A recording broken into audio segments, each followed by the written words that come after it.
ओम नमो भगवते वासुदेवाय नमः। जय श्री कृष्ण।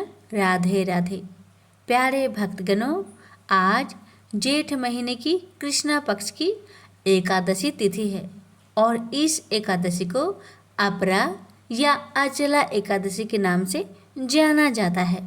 आज की वीडियो में आप सभी श्रवण करेंगे अचला एकादशी व्रत की महात्म्य कथा, विष्णु भगवान की कथा, लक्ष्मी माता की कथा, एकादशी माता की कथा और अंत में सुनेंगे एकादशी माता की आरती। तो भी भक्त आज के दिन व्रत कर रहे हैं, इन कथाओं को श्रवण करके अपना व्रत को पूरा करें। इन कथाओं को सुने बिना आपका व्रत अधूरा माना जाएगा, इसलिए इन कथाओं को एक बार अवश्य श्रवण करें और दूसरे भक्तों के पास भी शेयर करें। कमेंट बॉक्स में लक्ष्मी नारायण की जय लिखना ना भूले। तो आइए श्रवण करते हैं कथा। प्राचीन काल में महिध्वज नामक एक धर्मात्मा राजा था। उसका छोटा भाई वज्रध्वज बड़ा ही क्रूर, अधर्मी तथा अन्यायी था। वह अपने बड़े भाई से द्वेष रखता था। उस पापी ने एक दिन रात्रि में अपने बड़े भाई की हत्या करके उसकी देह को एक जंगली पीपल के नीचे गाड़ दिया। इस अकाल मृत्यु से राजा प्रेत आत्मा के रूप में उसी पीपल पर रहने लगा और अनेक उत्पात करने लगा। एक दिन अचानक धौम्य नामक ऋषि उधर से गुजरे। उन्होंने प्रेत को देखा और तपोबल से उसके अतीत को जान लिया। अपने तपोबल से प्रेत उत्पात का कारण समझा। ऋषि ने प्रसन्न होकर उस प्रेत को पीपल के पेड़ से उतारा तथा परलोक विद्या का उपदेश दिया।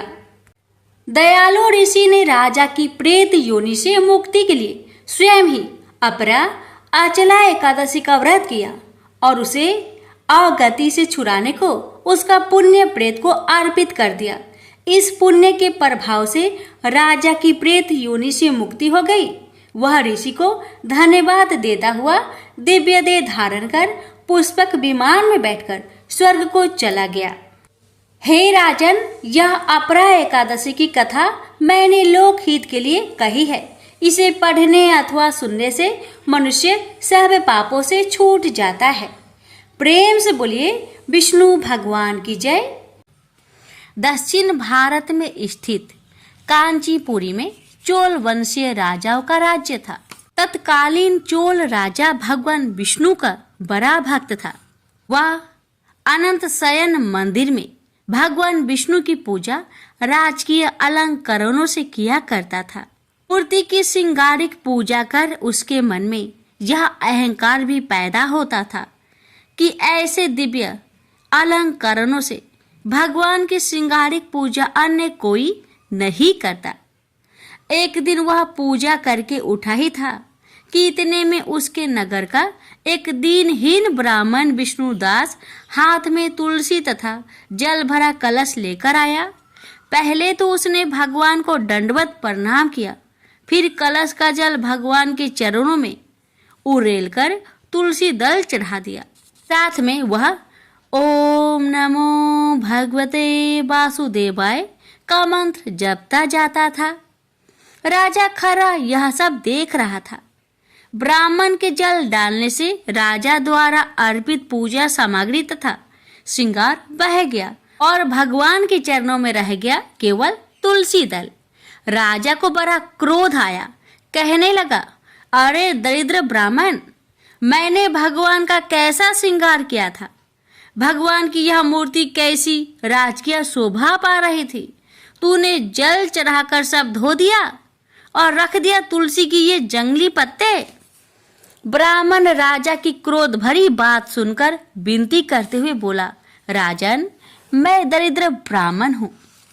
आप जैसे श्रृंगारिक पूजा का साधन मेरे पास कहाँ है। मैं तो जो कुछ पाता हूँ उसी को भक्ति भाव से भगवान के चरणों में चढ़ाकर प्रभु कृपा से सुखी हो जाता हूँ। अलंकरण, दिव्य पुष्प, फल आदि से गर्वित होकर पूजा करे या भक्ति भावना से प्रभु के आगे केवल विनीत होकर हाथ जोड़ दे, इससे भगवान को क्या लेना? भगवान को तो भक्ति और भावना चाहिए। महाराज, मुझे क्षमा करे।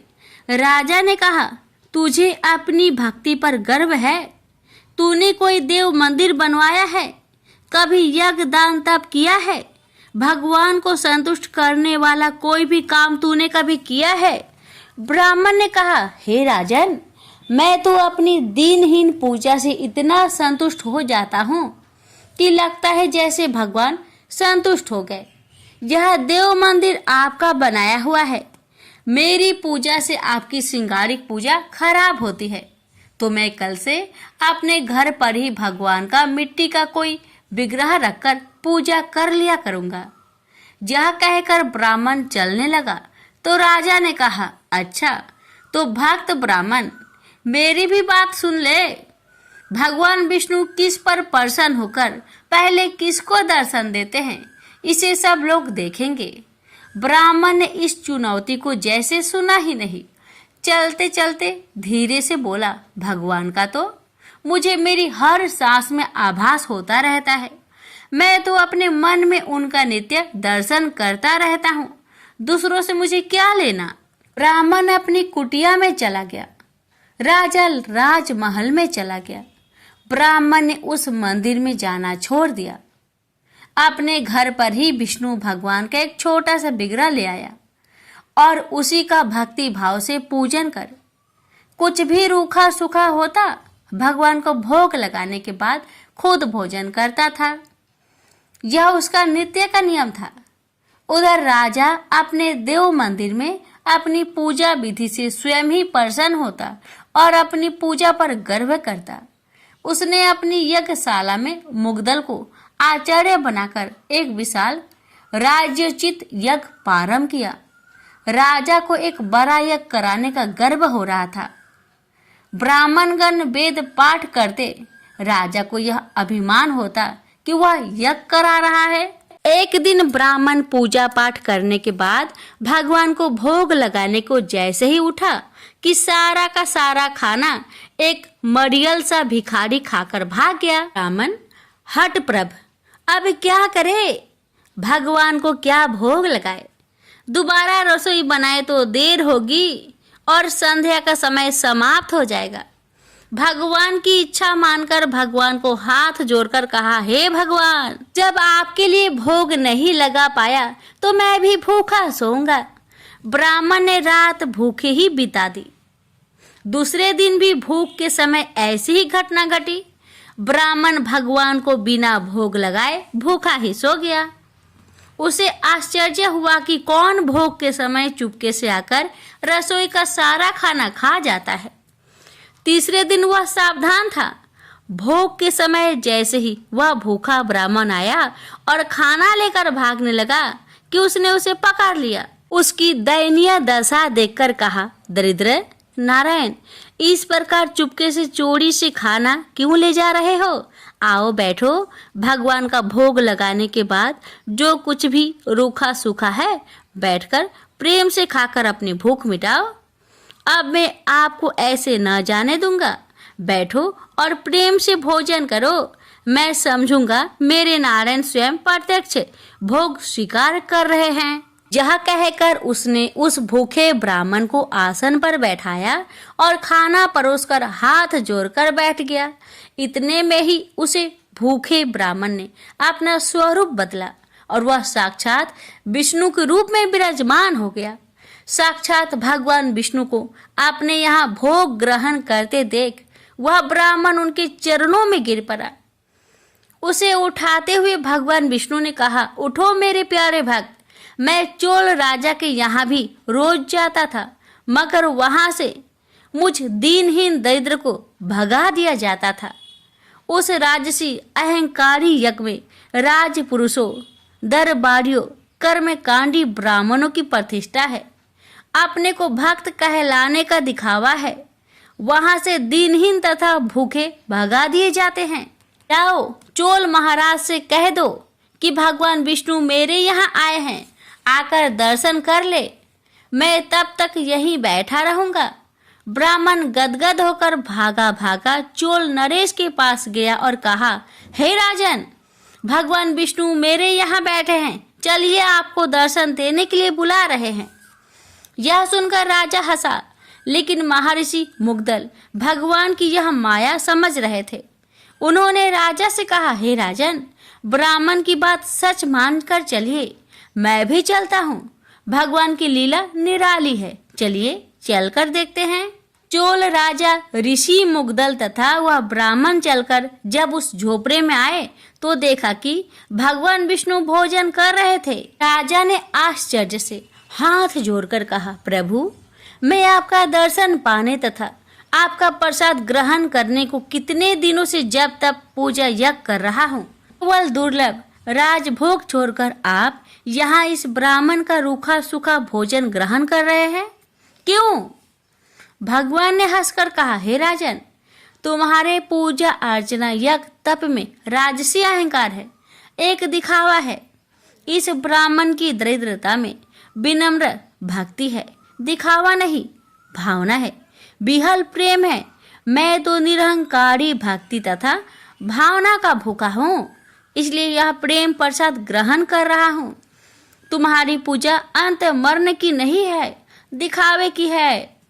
भगवान की यह बात सुनकर राजा को ज्ञान हुआ, जब तक राजसी वैभव से जुड़ा रहूंगा यह अहंकार बना रहेगा। इसलिए राजा ने अपने पुत्र को राज्य सौंपकर वन प्रस्थी जीवन बिताने तथा आडंबरहीन भक्ति करने किसी आश्रम में चले गए। प्रेम से बोलिए विष्णु भगवान की जय। लक्ष्मी माता की कहानी। एक गांव में एक साहूकार रहता था। साहूकार के एक बेटी थी। वह हर रोज पीपल सींचने जाती थी। पीपल के वृक्ष में से लक्ष्मी जी प्रकट होती थी और चली जाती। एक दिन लक्ष्मी जी ने साहूकार की बेटी से कहा, तू मेरी सहेली बन जा। तब लड़की ने कहा कि मैं अपने पिता से पूछकर कल आऊंगी। साहूकार की बेटी ने घर जाकर अपने पिता को सारी बात कह दी। तब उसके पिताजी बोले, वह तो लक्ष्मी जी है, अपने को और क्या चाहिए, तू लक्ष्मी जी की सहेली बन जा। दूसरे दिन वह लड़की फिर गई। तब लक्ष्मी जी पीपल के पेड़ से निकलकर आई और कहा, सहेली बन जा। तो लड़की ने कहा, बन जाऊंगी, और दोनों सहेली बन गई। लक्ष्मी जी ने उसको खाने का न्योता दिया। घर आकर लड़की ने माँ बाप को कहा कि मेरी सहेली ने मुझे खाने का न्योता दिया है। तब बाप ने कहा कि सहेली के जिमने जाइयो, पर घर को संभाल कर जाना। तब वह लक्ष्मी जी के यहाँ जिमने गई तो लक्ष्मी जी ने उसे साल दुसाला ओढ़ने के लिए दिया, रुपए दिए, सोने की चौकी, सोने की थाली में 36 प्रकार का भोजन करा दिया। जिम कर जब वह जाने लगी तो लक्ष्मी जी ने पल्ला पकड़ लिया और कहा कि मैं भी तेरे घर जिमने आऊंगी। तो उसने कहा, आ जाइयो। वह घर आकर चुपचाप बैठ गई। तब बाप ने पूछा कि बेटी, सहेली की यहाँ जिम करा गई और तू उदास क्यों बैठी है? तो उसने कहा, पिताजी, मेरे को लक्ष्मी जी ने इतना दिया, अनेक प्रकार के भोजन कराए, परंतु मैं कैसे जिमाऊंगी? अपने घर में तो कुछ भी नहीं है।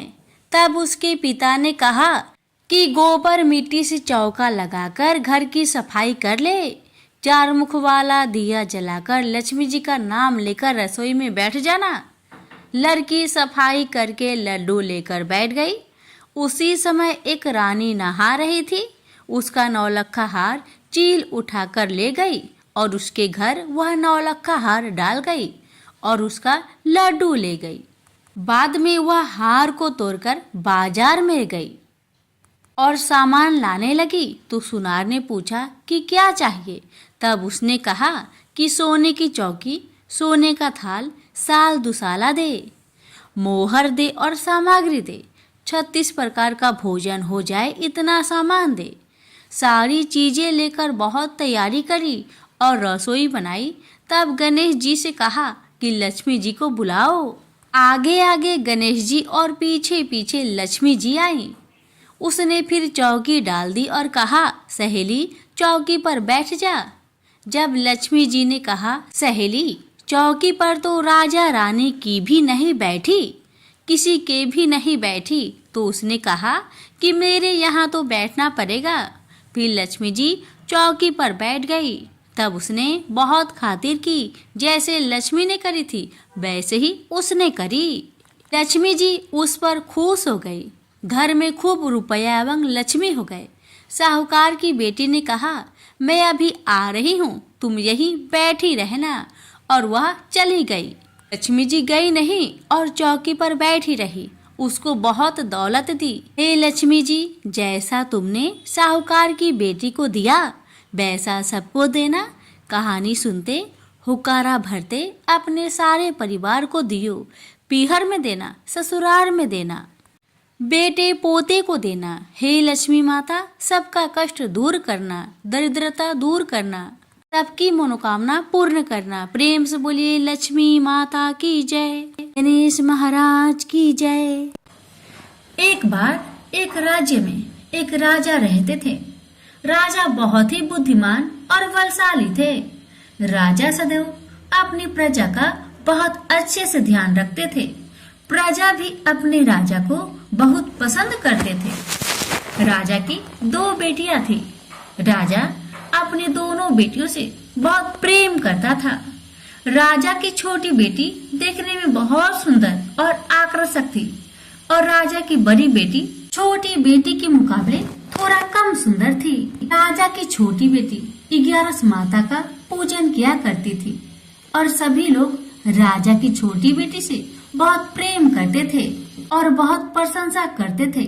राजा भी अपनी छोटी बेटी को बड़ी बेटी से अधिक प्रेम करते थे, जिस कारण राजा की बड़ी बेटी अपनी छोटी बहन से बहुत नफरत करने लगी। राजा की दोनों बेटियां जब बड़ी हो गई, तब एक पड़ोस राज्य में रहने वाला राजकुमार राजा की बड़ी बेटी के लिए रिश्ता लेकर आया। लेकिन जैसे ही उस राजकुमार की नजर राजा की छोटी बेटी पर पड़ी, तो वह राजकुमार राजा की छोटी बेटी पर आकर्षक हो गया और उससे पहले नजर में ही प्रेम कर बैठा। उस राजकुमार ने राजा की बड़ी बेटी के साथ विवाह करने से मना कर दिया, और उसने राजा से कहा कि मैं आपकी छोटी बेटी से विवाह करना चाहता हूँ। जिसके बाद राजा की बड़ी बेटी यह देखकर अपनी छोटी बहन से बहुत क्रोधित हो गई, और राजा की बड़ी बेटी ने अपनी छोटी बहन को अपना सबसे बड़ा दुश्मन मान लिया। राजा की बड़ी बेटी ने अपनी छोटी बहन से बदला लेने का निर्णय लिया, जिसके लिए उसने अपनी छोटी बहन को जान से मारने का प्लान बनाया। राजा की बड़ी बेटी ने अपनी छोटी बहन को मारने के लिए सबसे पहले एक लड्डू में जहर मिलाकर अपनी छोटी बहन को दे दिया और उसको लड्डू खाने के लिए कहा। लेकिन लड्डू खाने के बाद भी छोटी बहन को कुछ नहीं हुआ। बड़ी बहन यह देखकर बहुत आश्चर्य में पड़ गई, लेकिन बड़ी बहन ने हार नहीं मानी, और उसने जब रात में छोटी बहन अपने कमरे में सो रही थी, तब एक मटके में सांप रखकर उसे कमरे में छोड़ दिया, ताकि छोटी बहन को डस ले और उसका काम तमाम हो जाए। लेकिन सांप भी छोटी बहन का कुछ नहीं कर पाया। जिसके बाद बड़ी बहन ने अपनी छोटी बहन से कहा कि चलो हम लोग कुएं से पानी भरकर लाते हैं। जिसके लिए वह छोटी बहन को पानी भरने के बहाने कुएं के पास ले गई, और उसने अपनी छोटी बहन को कुएं में धक्का दे दिया। लेकिन 11 माता की कृपा से छोटी बहन को तब भी कुछ नहीं हुआ, क्योंकि हर बार 11 माता उसकी रक्षा कर रही थी। और उधर बड़ी बहन अपने सारे प्रयासों के बाद असफल हो रही थी, जिससे वह बहुत क्रोधित हो जा रही थी। फिर उसने अपनी छोटी बहन के पास जाकर उससे खुद पूछा कि मेरी छोटी बहन, तुमको पता है भगवान ने सबकी मृत्यु एक निश्चित समय पर लिखी हुई है, और कैसे तुम्हारी मृत्यु होगी क्या यह तुम जानती हो? तब छोटी बहन ने अपनी बड़ी बहन को बताया कि हाँ, मैं जानती हूँ मेरी मृत्यु कैसे होगी। छोटी बहन से यह सुनकर बड़ी बहन मन ही मन बहुत प्रसन्न होने लगी, और उसने अपनी छोटी बहन से कहा कि तो मुझे अपनी मृत्यु की राज बताओ। छोटी बहन ने अपनी बड़ी बहन से कहा कि मेरी मृत्यु तो एक तोते में है। जो तोते के गले में एक हार है, उसी में मेरा प्राण छुपा हुआ है। जब तक कोई भी व्यक्ति तोते को मारकर वह हार अपने गले में पहनेगा तो मैं मूर्छित हो जाऊंगी, और जैसे ही उस हार को अपने गले से उतारेगा तो मैं वापस जीवित हो जाऊंगी। अपनी छोटी बहन की मृत्यु का राज जानकर बड़ी बहन बहुत खुश हो गई और वह अपनी छोटी बहन को मारने के लिए उसके पालतू तोते को ढूंढना शुरू कर दिया। और छोटी बहन को इस बात का आभास तक न हुआ कि कोई उसकी जान लेना चाहता है, जिसके लिए वह अपने पिताजी के पास गई और उसने अपने पिताजी से कहा कि पिताजी, मेरी मृत्यु के बाद आप मुझे जलाइएगा मत, बल्कि आप मुझे अपनी पुरानी हवेली में एक पलंग में लेटाकर छोड़ दीजिएगा। अपनी छोटी लड़की की यह बात सुनकर राजा बहुत आश्चर्य में पड़ गया और उसने अपनी बेटी से पूछा, बेटी, तुम यह क्या कह रही हो? तब राजा की छोटी बेटी ने बताया, पिताजी, समय किसी के लिए नहीं रुकता है, कब क्या हो जाए किसी को कुछ पता नहीं है। और फिर राजा ने अपनी छोटी बेटी से कहा कि तुम ऐसी बातें क्यों कर रही हो? 2-3 दिन में तुम्हारा विवाह है। लेकिन छोटी बेटी ने अपने पिताजी को ऐसा करने पर मजबूर कर दिया और उसने वचन ले लिया। राजा ने भी अपनी छोटी बेटी की बात स्वीकार कर ली और 2-3 दिनों के बाद जब शादी का समय आया तब राजकुमार बारात लेकर राजा के घर आया और राजकुमार और राजा की छोटी बेटी का विवाह शुरू हो गया। जैसे ही राजा की छोटी बेटी राजकुमार के साथ फेरे लेना शुरू करती है तो उसकी बड़ी बहन अपनी छोटी बहन के कमरे में जाकर उसके तोते को पकड़ लेती है और उसको जान से मार देती है। तोते के गले में जो हार था उसको अपने गले में धारण कर लेती है। जैसे ही बड़ी बहन उस हार को अपने गले में धारण करती है तो उधर छोटी बहन 3.5 ही फेरे ले पाती है और वह फिर बेहोश होकर गिर जाती है। जिसके बाद राजा ने बड़े बड़े हकीमों को बुलवाया और अपनी छोटी बेटी का इलाज करने के लिए कहा। राजा की बात सुनकर वैद्य ने छोटी बेटी को जब चेक किया, राजा को बताया कि आपकी छोटी बेटी ना तो जीवित है और ना मरी हुई है। यह मैं ऐसी पहली बार देख रहा हूँ। राजा ने वैद्य और हकीम को ये बात बाहर बताने से मना कर दिया कि अगर तुमने यह बात किसी को बाहर बताई तो मैं तुम्हें फांसी दे दूंगा। राजा ने ऐसे दोनों को धमकाया। राजा ने अपनी छोटी बेटी को पुराने महल में जाकर एक पलंग में लेटा दिया और वहाँ पर कुछ सैनिक को तैनात कर दिया। वापस अपने महल पर आ गया। राजा की बड़ी बेटी अपने पिताजी के पास आई और कहने लगी, पिताजी, अगर यह शादी संपन्न नहीं हुई तो आपकी इज्जत का क्या होगा? आप कहे तो मैं आपकी इज्जत बचाने के लिए राजकुमार से शादी करने के लिए तैयार हूँ। जिसके बाद राजा ने अपनी बड़ी बेटी की बात मान ली और राजा ने बड़ी बेटी को छोटी बेटी के कपड़े पहनाकर मंडप पर भेज दिया। लेकिन राजकुमार यह जान गया कि यह राजा की छोटी बेटी नहीं बल्कि बड़ी बेटी है। लेकिन जब राजकुमार ने शादी करने से मना किया तो सभी लोग ने राजकुमार को विवश करके राजा की बड़ी बेटी से बचे हुए फेरे संपन्न करा दिए और विवाह करवा दिया। जिसके बाद राजकुमार राजा की बड़ी बेटी को अपने महल ले गया। राजकुमार राजा की बड़ी बेटी से ना तो बात करता था, नहीं उसको पसंद करता था और ना ही उसके आसपास भटकता था। और राजकुमार ने यह फैसला लिया था कि वह अपनी प्रेमिका को ढूंढ कर रहेगा और यह जानकर रहेगा कि उसके साथ क्या हुआ है। एक दिन राजकुमार अपने घोड़े पर सवार होकर राजा के पुराने महल के पास पहुंच गया, जहां पर उसने कुछ सैनिकों को देखा। महल के पास पहुंचकर राजकुमार ने जब महल को ध्यान से देखा तो वह समझ गया कि यह तो हमारे ससुर जी का महल है।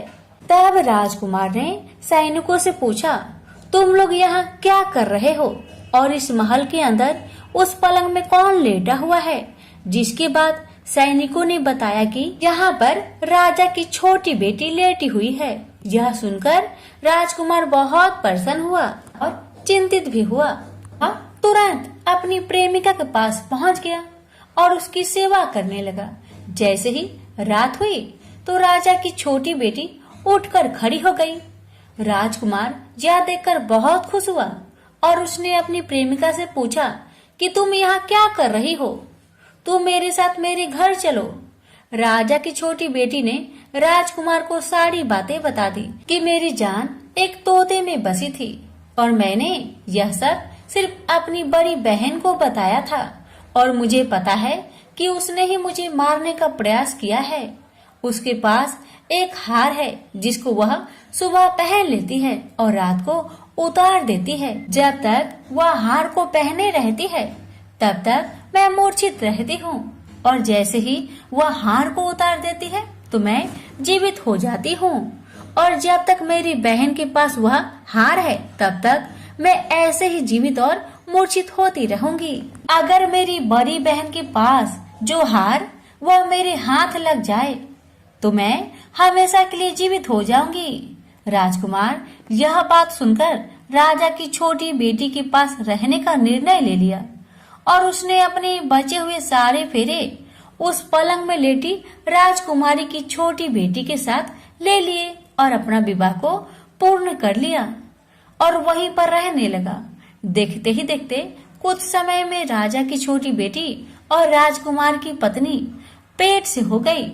एक दिन राजकुमार को किसी काम से बाहर जाना पड़ा। तब छोटी बहन के पेट में बहुत तेज दर्द होने लगा, जिसके बाद उसने 11 माता का ध्यान किया। जिसके बाद वहां पर 11 माता प्रकट हुई और उन्होंने अपने भक्तों के दर्द को दूर किया और एक पुत्र की प्राप्ति करवाई। और वहीं पर अचानक से राजकुमार भी आ गया। राजकुमार ने 11 माता को देखा तो वह आश्चर्य हो गया और उसने तुरंत माता को प्रणाम किया और 11 माता ने राजकुमार से कहा, जब तुम्हारा बेटा 5 वर्ष का हो जाए तो तुम अपनी पत्नी के हार आकर इसके गले में डाल देना। और देखते देखते राजकुमार और राजा की छोटी बेटी का पुत्र 5 वर्ष का हो जाता है। तो राजकुमार अपने बेटे से कहता है कि बेटा, मैं कुछ काम से बाहर जा रहा हूँ, तुम अपनी माता का ध्यान रखना।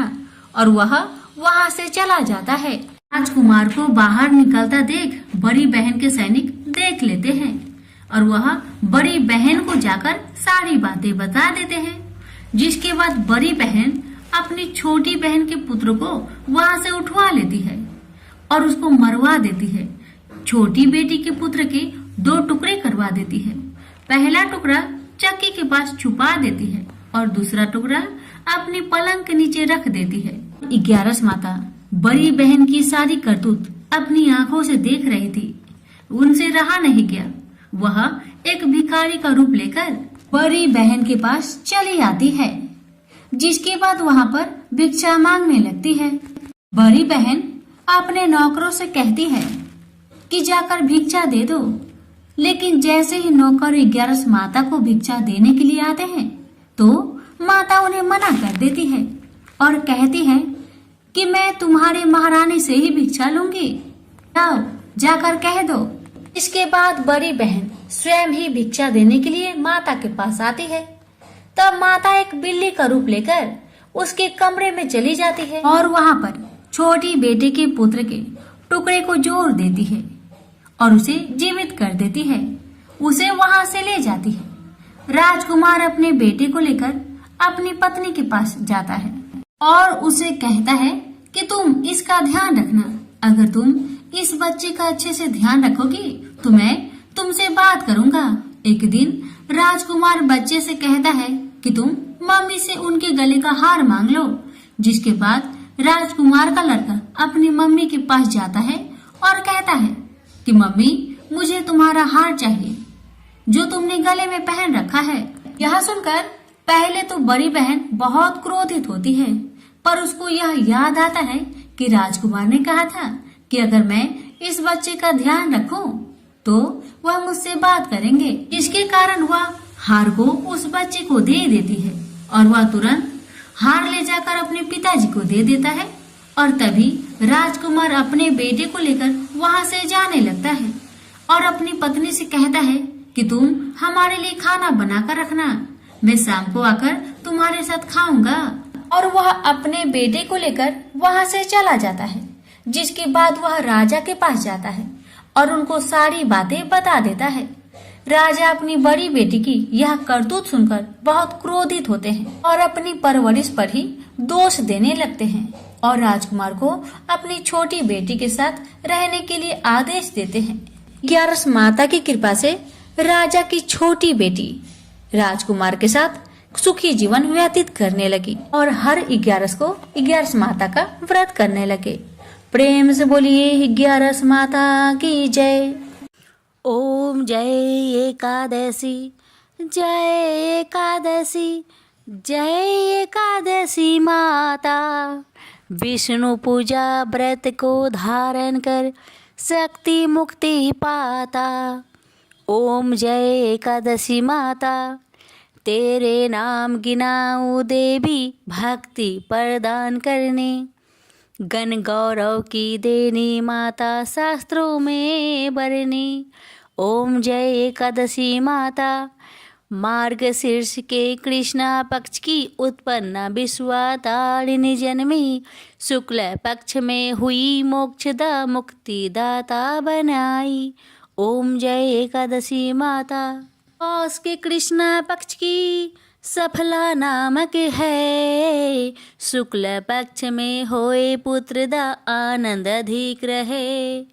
ओम जय एकादशी माता, नाम सटटिला माघ मास में कृष्ण पक्ष आवे, शुक्ल पक्ष में जया कहावे विजय सदा पावे। ओम जय एकादशी माता, विजया फाल्गुन कृष्ण पक्ष में शुक्ल आमल की, पाप मोचनी कृष्ण पक्ष में चैत्र महाबली की। ओम जय एकादशी माता, चैत्र शुक्ल में नाम कामदा धन देने वाली, नाम बरुथनी कृष्ण पक्ष में वैशाख महावाली। ओम जय एकादशी माता, शुक्ल पक्ष में होई मोहिनी अपरा ज्येष्ठ कृष्ण पक्षी, नाम निर्जला सब सुख करने कृष्ण पक्ष रखी। ओम जय एकादशी माता, योगिनी नाम आषाढ़ में जानो कृष्ण पक्ष करनी, देव सैनी नाम कहायो शुक्ल पक्ष धरनी। ओम जय एकादशी माता, कामिक श्रावण मास में आवे कृष्ण पक्ष कहिए, श्रावण शुक्ल होए पवित्र आनंद से रहिए, सावन शुक्ल होए पवित्र आनंद से रहिए।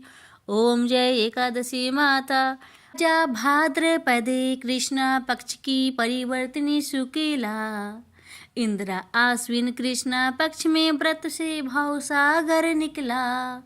ओम जय एकादशी माता, पापंकुशा है शुक्ला पक्ष में आप हरण हारी, रमा मास कार्तिक में आवे सुखदायक भारी।